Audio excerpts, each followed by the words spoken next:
সুপ্রিয় শিক্ষার্থী বন্ধুরা, সপ্তম শ্রেণীর 2023 সালের বিজ্ঞান বইয়ের ষষ্ঠ অধ্যায় ইনভেস্টিগেটিভ স্টাডি এর হিট অ্যান্ড টেম্পারেচার এর নতুন একটি এপিসোডে সবাইকে স্বাগতম। আমাদের আজকের আলোচনার বিষয় temperature.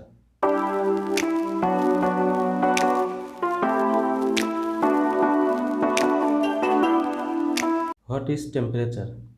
Heat is the measure of energy and temperature is the measure of how hot or cold something is. অর্থাৎ হিট হচ্ছে এক ধরনের energy. We say T is hot and ice cream is cold. আমরা প্রায়ই বলি চা খুব গরম এবং আইসক্রিম বেশ ঠান্ডা। এই হট অ্যান্ড কোল্ড বলতে আমরা কি বোঝাই? আমরা টেম্পারেচারকে বোঝাই। অর্থাৎ কোনো বস্তুর মধ্যে টেম্পারেচার যত বেশি থাকবে সেটা তত বেশি হট হবে, আর টেম্পারেচার যত কম হবে তত বেশি কোল্ড হবে। If the temperature is high, the amount of heat will be high. Let's see an example. You take some water in a pot and hold it over a candle flame for a minute. এবং সেটাকে কয়েক মিনিটের জন্য যদি আমরা ক্যান্ডেলের আগুনে রেখে দেই, তাহলে দেখা যাবে যে আমরা সেই পানিতে টাচ করলে কিছুটা গরম অনুভব করি, কিন্তু আমাদের হাত পুড়ে যায় না এবং সেই পটটাকে আগের চেয়ে বেশ গরম অনুভূত হয়।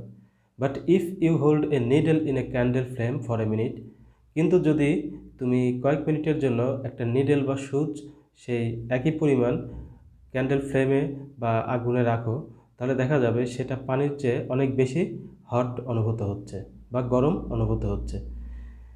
এর দ্বারা আমরা কি বুঝলাম? This means that despite providing the same amount of heat, অর্থাৎ একই পরিমাণ হিট প্রোভাইড করলে টেম্পারেচার এর পানিতে যেটা বৃদ্ধি পায় তার থেকে অনেক বেশি বৃদ্ধি পায় সেই নিডল বা সূচের মধ্যে। If we try to explain the matter by the moving of the molecules and atoms of the substance, then this is to say that after applying heat, the speed of the water molecules in the pot increase. অর্থাৎ আমরা যদি molecule এবং অ্যাটমের মুভমেন্টের দিকে খেয়াল করি তাহলে দেখতে পাবো ওয়াটারের মলিকুলগুলো যতটা দ্রুত মুভ করছে তার থেকে অনেক বেশি দ্রুত মুভ করছে অ্যাটমটি সলিড, তাই এর অ্যাটমগুলো খুব দ্রুত মুভ করে। এই সলিডের মুভমেন্টটাকে আমরা বলবো ভাইব্রেশন, এবং লিকুইড জাতীয় পদার্থের ক্ষেত্রে আমরা বলবো সেটা মুভমেন্ট। এই কারণে আমরা পানির যে নিডলটা অত্যাধিক গরম অনুভব করি।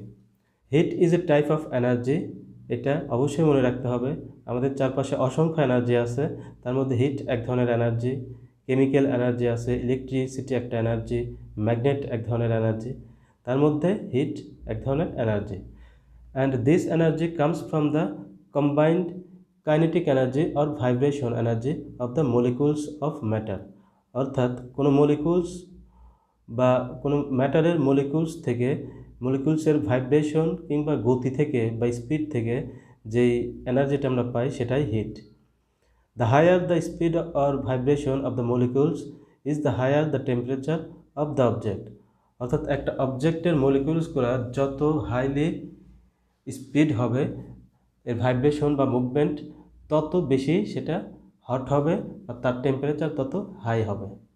Hit means vibration of molecules, অর্থাৎ কোনো সলিড বস্তুর ক্ষেত্রে আমরা বলবো মলিকুলসের ভাইব্রেশন।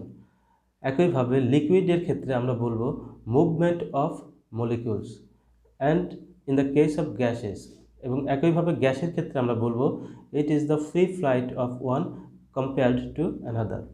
অর্থাৎ ফ্রি ফ্লাই, সেটা ফ্লাই করে। সলিডের ক্ষেত্রে মলিকুলসগুলা ভাইব্রেট করে, লিকুইডের ক্ষেত্রে হবে মুভমেন্ট, এবং গ্যাসের ক্ষেত্রে আমরা বলবো ফ্লাই বা ফ্রি ফ্লাই। হিট এবং টেম্পারেচারের মধ্যে পার্থক্যটা কি একটু খেয়াল করে দেখো। Heat is the total energy of the motion of the molecules of a substance. কোনো সাবস্টেন্সের যে মলিকুল, সেই মলিকুলের টোটাল যে এনার্জি সেটাকেই বলা হয় হিট। অর্থাৎ একটি সাবস্টেন্সের ভিতরে মলিকুল এবং অ্যাটমগুলা যেই মোশনে বা টোটাল যে মোশনে মুভ করে সেটাকেই আমরা হিট বলি। কিন্তু টেম্পারেচারের ক্ষেত্রে বিষয়টা একটু আলাদা। Temperature is the measure of the average energy. অর্থাৎ টোটাল যে এনার্জি, সে এনার্জিগুলোকে আমরা অ্যাভারেজ করলে পরে পাবো টেম্পারেচার। অর্থাৎ কোনো সাবস্ট্যান্সের মলিকিউলের মোশনগুলার যে অ্যাভারেজ এনার্জি সেটাই হচ্ছে টেম্পারেচার। অর্থাৎ হিটের ক্ষেত্রে টোটাল এনার্জি, টেম্পারেচারের ক্ষেত্রে average energy, that is the difference between heat and temperature. যখন কোনো সাবস্ট্যান্স বা ম্যাটার কোল্ড অবস্থায় থাকে তখন তার মলিকিউল অ্যাটমগুলো অনেক বেশি অ্যাকিউমুলেট থাকে বা জড় অবস্থায় থাকে বা খুব কাছাকাছি থাকে। কিন্তু আমরা যদি এই কোল্ডকে একটুখানি ফ্লেম বা এখানে যদি একটু হিট অ্যাপ্লাই করি তাহলে দেখা যাচ্ছে এর মলিকিউলগুলো একটু সেপারেট হয়ে গেছে একে অপরের থেকে। একইভাবে আমরা যদি এখানে আরও বেশি হিট অ্যাপ্লাই করি তাহলে দেখা যাবে এই মলিকিউলগুলো একে অপরের থেকে আরও বেশি দূরে সরে যাবে এবং এই সাবস্ট্যান্স থেকে ফ্রি হয়ে যাবে। তখন দেখা যাচ্ছে সেটা গ্যাসে পরিণত হবে। আশা করি তোমরা বুঝতে পেরেছ। ধন্যবাদ সবাইকে। যদি ভিডিওটি ভালো লেগে থাকে তবে অবশ্যই চ্যানেলটি সাবস্ক্রাইব করে রেখো যেন নতুন নতুন ভিডিও আপলোড করার সাথে সাথেই তোমাদের কাছে পৌঁছে যায়।